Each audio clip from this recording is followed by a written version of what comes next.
It's time again for the Insiders with Chuck Chvala and Scott Jensen, sponsored by the Wisconsin Counties Association and the Tommy G. Thompson Center on Public Leadership. Hi, I'm Scott Jensen, former Assembly Speaker. I'm Chuck Chvala, former Senate Majority Leader. And we're the Insiders. And like the rest of the nation, we've all been watching to see which community ICE is going to next, and where there might be some confrontations. We've seen it in cities, even next door in Minneapolis. Chuck, do you think that ICE will come to Wisconsin? And what do you think will happen?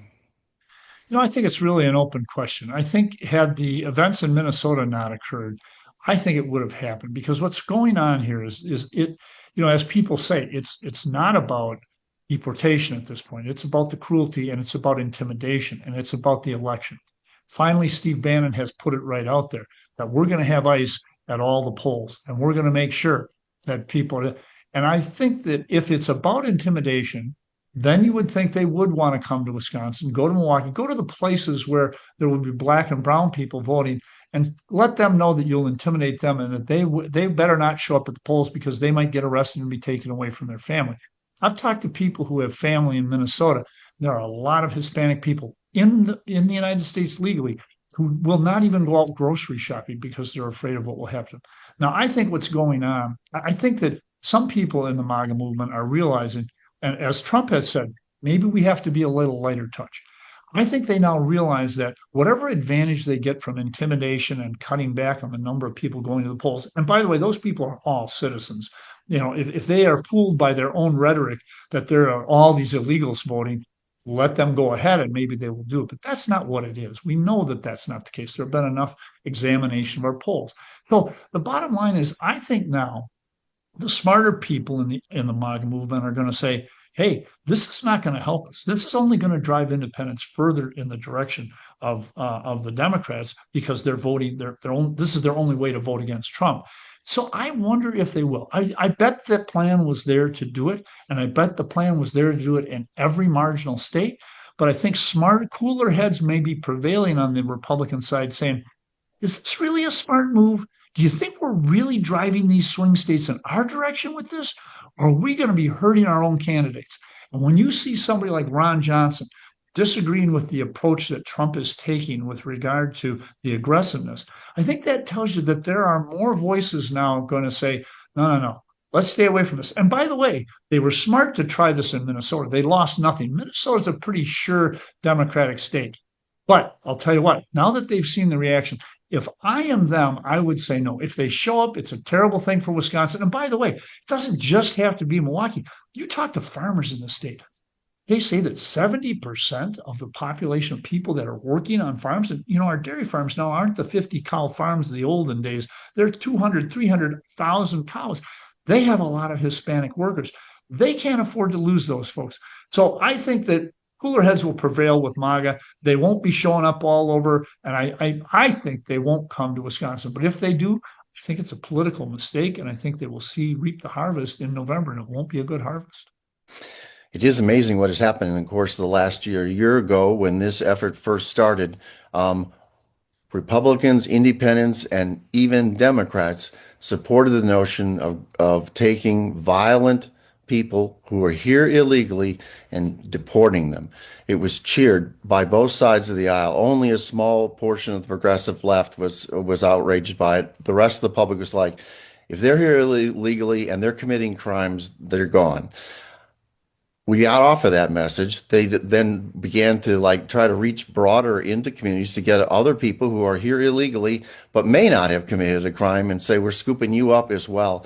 And that's where they began to lose some of the public. And then, unfortunately, in the communities where they were working, if local law enforcement was cooperating, the ICE folks could just go pick someone up at the county jail. There's no confrontation there and deport that person. But if the local government's not cooperating in that way, then you have to chase those folks down. Thus, people follow them. The protesters say where they spot ICE. People gather. crowds disrupt. It makes it harder for law enforcement. It makes it more dangerous for the people who are there who are protesting. And I'm pleased to see in the short period of time we've had here, Tom Homan sort of like go back towards the original plan that they had, to dial it down, to work closely with local law enforcement. And I think that cooler heads have prevailed. I think led by the president, who was like deeply concerned about what happened in Minneapolis, and that they've lost control of what was a very popular initial position. Let's take these violent people here who are here illegally and send them back to where they came from. I'm hoping that they return to that. If they return to that, I think this issue begins to fade away, and good will be done by getting rid of violent criminals. If they decide to continue to be provocative, then it's going to be a loser for us, and I think for civil society. There are a lot of things that Scott says there that I think the overall public would agree with. 80% of the people want murderers and rapists, the people that the president talked about for so long since he came down the elevator when he first ran in 2016. The problem with it, though, is that they're playing a numbers game. They really believe, or at least they articulate, that there are all these illegals here and they're all voting and they shouldn't be voting. We're going to get rid of them. And Stephen Miller is just pushing for dramatic numbers to be removed. The problem is there just aren't that many rapists and murderers. And actually, there are studies that have been done that say the immigrant population commits crime at even a lower rate than the general American citizen. So what's happening is they have their rhetoric has overtaken what's going on. So Stephen Miller, literally, the rumor is he's screaming at people. I mean, you need to arrest more people. Well, the problem is if you insist on ICE arresting more people, they are going to cast these broad dragnets. They're going to bump into cars. They're going to kill people that they shouldn't kill. They're going to be going aggressively after American citizens. That's not the way to do it. This could have been done correctly, but they've now lost the narrative. And unlike Scott, I don't believe that they can bring this back at all. I don't think the genie can be put back in the bottle. I mean, there could be some things that could happen here before November to change the dynamics. But if the election were held tomorrow, this would be a wave of amazing proportions. I don't think ICE will come here. I think if they do, I think it makes it even worse for the Republicans in the state of Wisconsin. But we'll see. But I just don't see them dialing it back. And I don't think that Scott Jensen is in control of what's happening out there. And the Stephen Millers of the world who are not helpful for Donald Trump. And they are not people who speak in moderate tones as Scott does. I don't see these people going in that direction. Well, hopefully they listen to Senator Johnson here. With your help, we can handle this here in Wisconsin. We don't necessarily need an invasion of a city here. So, all right. I hope so. We'll see you next soon. time. You've been listening to The Insider with Chuck Chvala and Scott Jensen, sponsored by the Wisconsin Counties Association and the Tommy G. Thompson Center on Public Leadership.